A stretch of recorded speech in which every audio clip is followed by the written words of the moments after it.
ইয়ালৈকে আহি গ'লে হ'ল, ইয়ালৈকে আহি গ'লে হ'ল। বাহিৰৰ পৰা চাই আছে সেইকাৰণে। খবৰ কেনেকুৱা? ভাল? চবৰে খবৰ ভাল? একদম। ঠাণ্ডা লাগিছে নেকি? অলপ অলপ অলপ অলপ। বাপৰে, কিমান মানুহক ৰাস্তাত ধৰি থৈ দিছে। হ'ব হ'ব, তাৰ পৰা বঢ়িয়া। ৰণুজ দা, ইহঁতৰ হাতত কাগজ তাগজ আছে, কোনোবাই কাৰোবাক পঠুৱাই পেলাই লৈ ল'ব।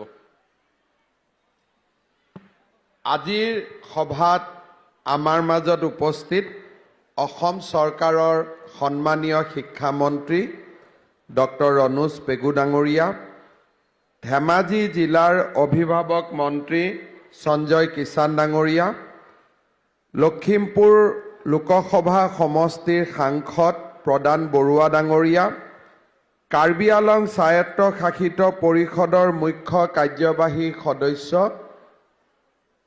বাবা এই মানুহখিনিকো আগত আহিব দে, তই গুচি দে, গুচি দে, গুচি দে, আগত আহিলে আহিব দিবি।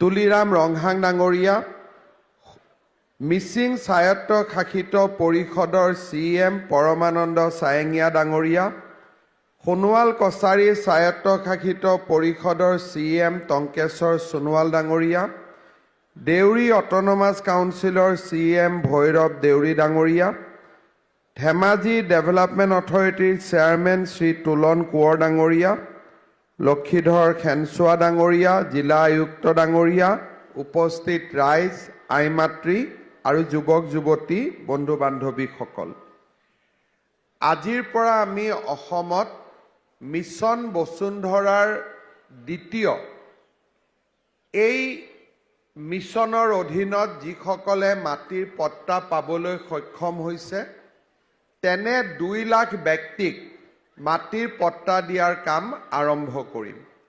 আৰু এই মহান অনুষ্ঠানটো আমি ধেমাজিৰ পৰাই আৰম্ভ কৰাৰ সিদ্ধান্ত লৈছিলোঁ আৰু সেইবাবে আজি আমি সকলোৱে ধেমাজিত একত্ৰিত হৈছোঁ।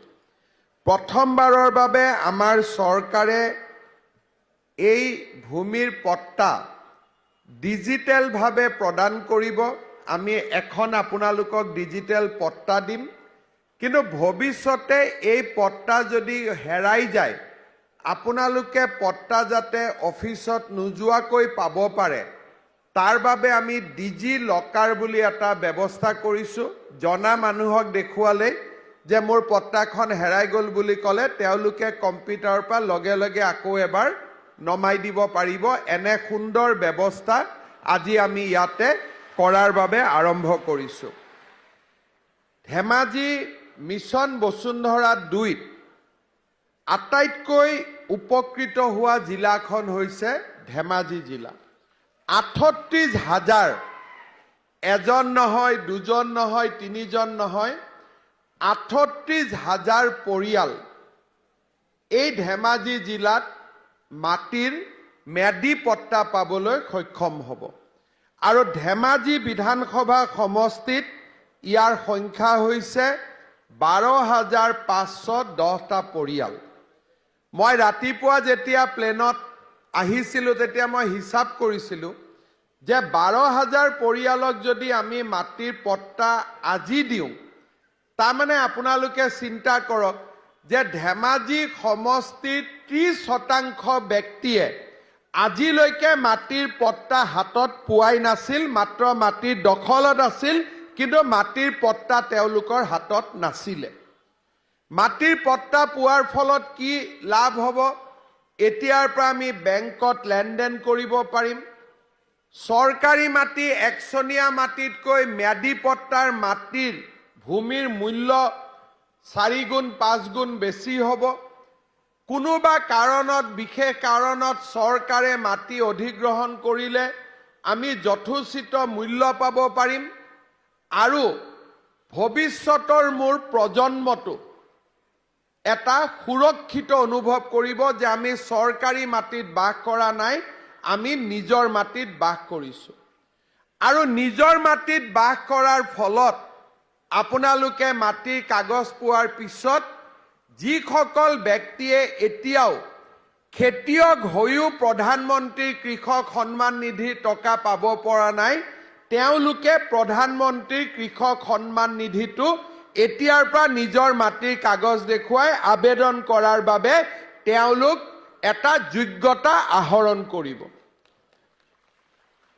যেতিয়া আমি চৰকাৰ হাতত কৰিছিলোঁ তেতিয়া আমি বিভিন্ন স্থানত গ'লে মই কিছুমান আবেদন পাইছিলোঁ যে আমাৰ মাটিৰ কাগজ পত্ৰ হোৱা নাই, ডিচি অফিচত আমাৰ কাগজ পৰি আছে, আমি মাটি পোৱা নাই, এই ধৰণৰ বিভিন্ন কথা বতৰা মই শুনা পাইছিলোঁ। আৰু যেতিয়া মই মানুহক লগ পাওঁ তেতিয়া মই বেছিকৈ দেখিছিলোঁ যে আমাৰ জনজাতীয় মানুহখিনিৰ হাতত মাটিৰ পট্টা নাছিলে। আহোম, চুতীয়া, মৰাণ, মটক মানুহখিনিৰ হাতত পট্টা নাছিলে। অনুসূচিত জাতিৰ মানুহৰ হাতত পট্টা নাছিলে। ধেমাজিত যেতিয়া আমাৰ প্ৰথম কেবিনেট হৈছিলে তেতিয়া প্ৰথম প্ৰশ্ন আহিছিলে যে ট্ৰাইবেল বেল্ট এণ্ড ব্লকত বাস কৰাৰ কাৰণে আহোম, মৰাণ, মটক, চুতীয়া আদি লোকসকলে মাটিৰ পট্টা ইমান দিনে পোৱা নাছিলে।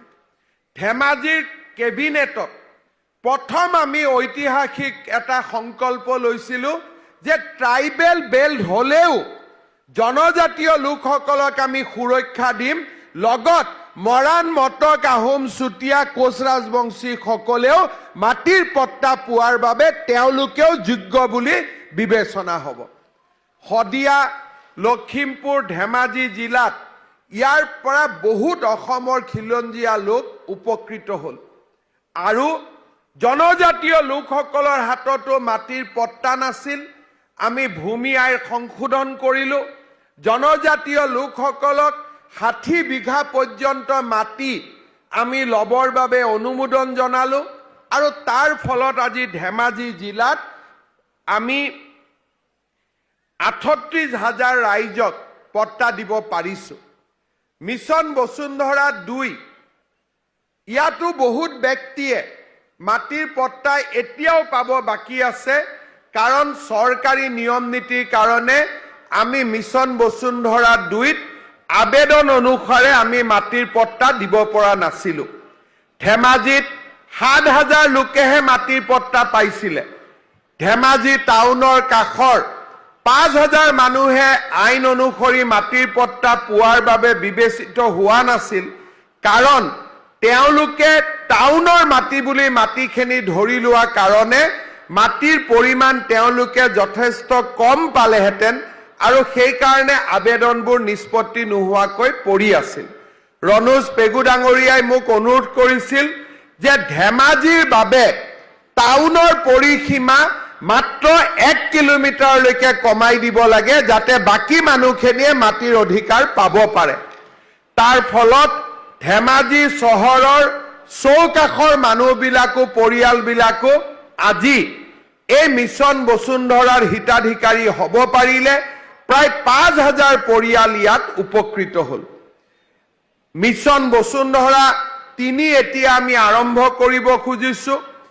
3ত আমি আৰু এটা নতুন সিদ্ধান্ত লৈছোঁ যে মিছন বসুন্ধৰাত উপকৃত হ'বৰ কাৰণে 3টা প্ৰজন্মৰ কাগজ লাগে।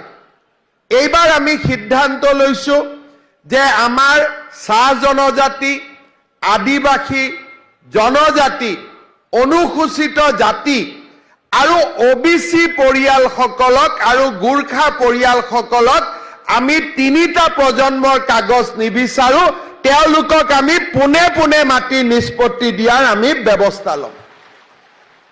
ইয়াৰ ফলত মই ভাবোঁ যে ধেমাজি জিলাত যিখিনি বাকী বন্দবস্তি নোহোৱাকৈ আবেদন পৰি আছে সেইখিনিও আমি মিছন বসুন্ধৰা 3ৰ সময়ত আমি নিষ্পত্তি কৰিবলৈ সক্ষম হ'ম।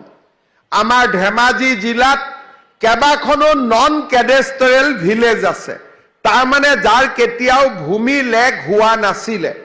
তাৰ ফলত তেনে লোকসকলো মাটিৰ পট্টনৰ পৰা বঞ্চিত হৈ আছিল। তাৰো কাম-কাজবিলাক মই প্ৰায় শেষ কৰিছোঁ আৰু মই আপোনালোকক নিশ্চয়তা দি ক'ব পাৰোঁ যে অহা এবছৰৰ ভিতৰত আমি NC ভিলেজসমূহৰো মাটিৰ পট্টা আপোনালোকৰ ওচৰত তুলি দিব পাৰিম। সেই নিশ্চয়তাও মই আজি আপোনালোকক দিব বিচাৰিছোঁ। শ্ৰদ্ধাৰ ৰাইজ, মাটি বাৰীৰ সমস্যাবিলাক সমাধান কৰিলে এখন সমাজ শৃংখলিত হৈ থাকে। আমাৰ অসমত এজমালি পট্টা বুলি এবিধ পট্টা আছে। সেই পট্টা মানে পৰিয়ালৰ গোটেই মানুহবিলাকৰ লগ হৈ থকা এখন পট্টা। এই পট্টাখন ভাগ বতৰা কৰিব নোৱাৰা কাৰণেই বহুত ককায়েক ভায়েকৰ কাজিয়া লাগে। সুন্দৰ পৰিয়াল একোটা বিচ্ছিন্ন হৈ যায়, বিচ্ছেদ হৈ যায়, কাজিয়া পেচাল আৰম্ভ হয়। আমি ইমান তললৈকে যাব খুজিছোঁ। এইবাৰ আমি মিছন বসুন্ধৰা 3ৰ সময়ত সিদ্ধান্ত লৈছোঁ যে যিমান এজমালি পট্টা আছে সকলো পট্টা আমি ককাই ভায়েকৰ মাজত কথা বতৰা পাতি আমি ভাগ কৰি দিম, যাতে পৰিয়ালৰ মাজত কেতিয়াও আৰু কাজিয়া পেচাল লাগিব নোৱাৰে। শ্ৰদ্ধাৰ ৰাইজ, আমি সহায় কৰিবলৈ সক্ষম হৈছিলোঁ। এতিয়া মোৰ বিশ্বাস আছে